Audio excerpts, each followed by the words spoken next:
Live and direct, Koikimedia bringing the world closer to your doorstep. Igbale Benin Republic,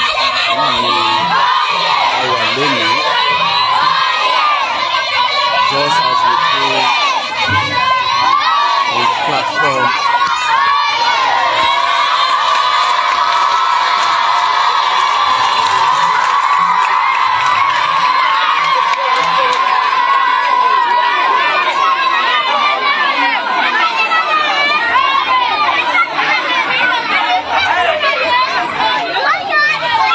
Live and direct.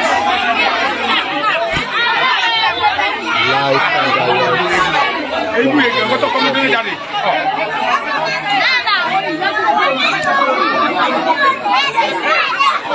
Aki gbogbo èèyàn wa tí ẹ̀ ń wò wá nínú gbogbo náà ni a wà lọ́wọ́lọ́wọ́ báyìí níbi tí ayẹyẹ ọdún eégún ń lọ lọ́wọ́.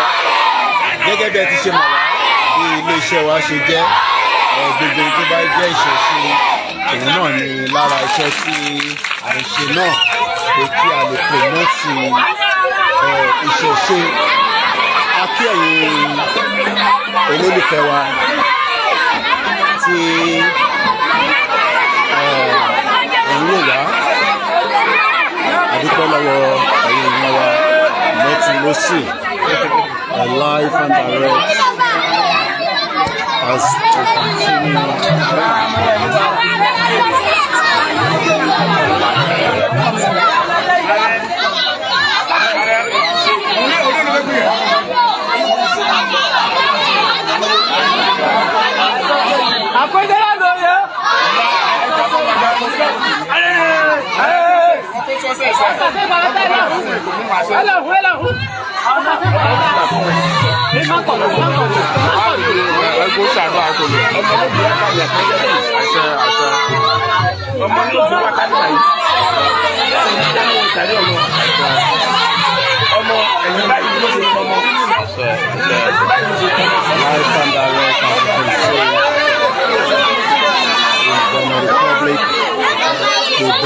Precisely,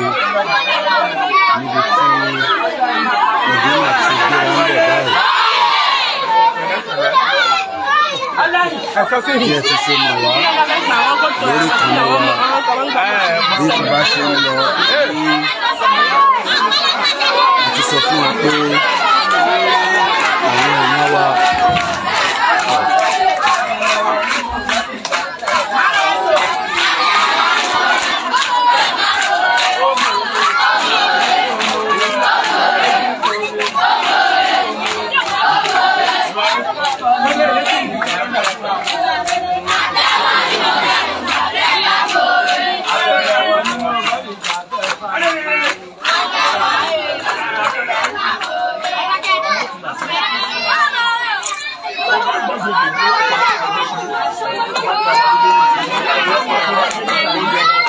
Day 88 lórí ìrìn àjò self-determination tàgbédání. Òun náà ló ti gbé àwa náà délùú Pobe níbi tí ọdún eégún lọ lọ́wọ́lọ́wọ́. Aki President Patrick Talon, and as you all know, this is Koikimedia bringing the world closer to your doorsteps. Aki gbogbo àwọn ará ìlú Pobe. Aki wọn lọ́tún lósì.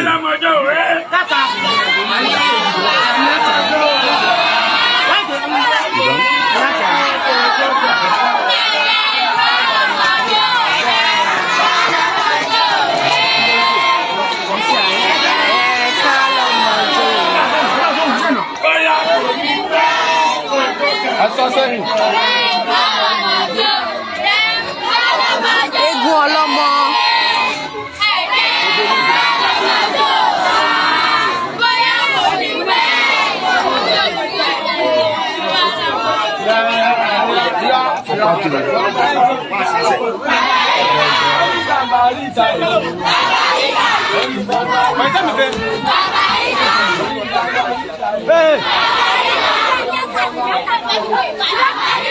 Egun ọlọ́mọ.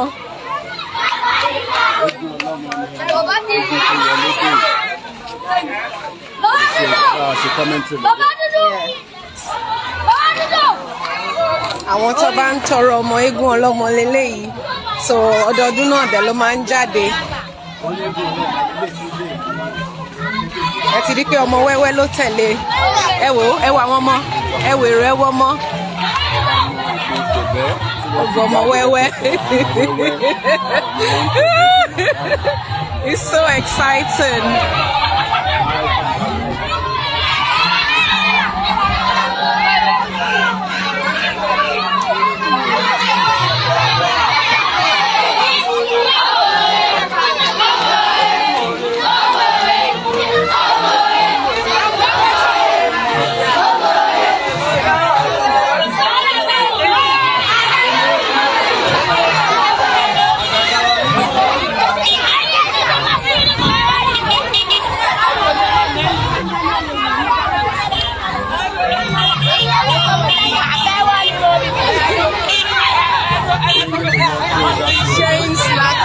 The masquerade is gonna share snack for the children. What if I pay akara fáwọn ọmọ wẹ́wẹ́?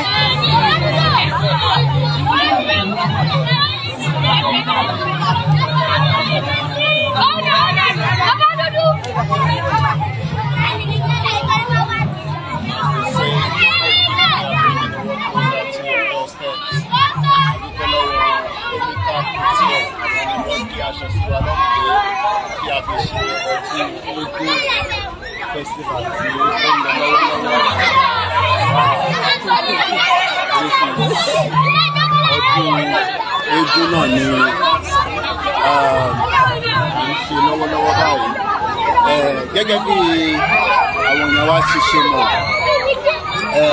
akí èèyàn wa tí ẹ wò wá ní káàkiri tí ẹ ti ń wò wá, gẹ́gẹ́ bí ẹ ti ṣe mọ̀ lórí ìkànnì wa, bringing it closer to your doorsteps. We are currently live in Pobe, where it is happening, and today is the 7th day of the month of September. It is also the first Sunday of the month in September.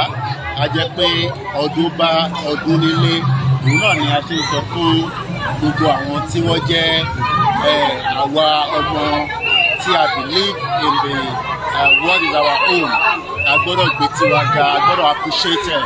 So when you are alive in an event like this, it takes you back to in táwọn òyìnbó fẹ́ ṣe láti destroy who we are as people. And this is why that's so far when we pay tí a bá dá dúró, many things will be promoted. Kò bá relationship ẹ jẹ́ pẹ̀lú ẹ̀sìn tó gbé dání. But one thing we have to understand is that lè avoid láti pa in tó jẹ́ tiwa tì, you know, káwa máa promote tí kò ṣe ti tọ̀dọ̀ tiwa, eléyìí ní tọ̀dọ̀ tiwa, and we gotta promote it. So right there, wọ́n pín àwọn nǹkan tí àwọn ọmọ kéékèèké fẹ́ràn jù, òun náà ni sweetie, bonbon, bisikíìtì. So a kí bàbá wa emeritus professor Adébánjí Akíntóyè, a kí gbogbo àwọn ọmọ Yorùbá nation, a kí àwọn ọmọ Oòduà nation níbikíbi tá a bá wà, as we continue to give you all the development and the updates. This is just one out of the many activities tó máa ṣẹlẹ̀ lénìí. Bó bá ṣe ń lọ, a tún máa mú wá fún yín, a máa lọ in and out. Bàbá ṣe ń rá àwọn eégún yẹn tó ń dé, a máa tún gba ọ̀rọ̀ lẹ́nu àwọn ọmọ ìlú àti pé kí ni àǹfààní tí a lè jẹ nírú ẹ̀ ní báyìí. Òun náà la ṣe sọ fẹ́ yìnyín wa pé continue to support the Yoruba Nation cause, continue to support the platform so that we can take you around from Ghana to Cote d'Ivoire to Sierra Leone. Kò síbi tí náà ọmọ Oòduà, àwọn ọmọ Yorùbá káàkiri. We are live here, it's beautiful, the weather is also very calm. Adúpẹ́ fún àwọn iléeṣẹ́ Omita Couture. Once again, this is Koikimedia, bringing the world closer to your doorsteps.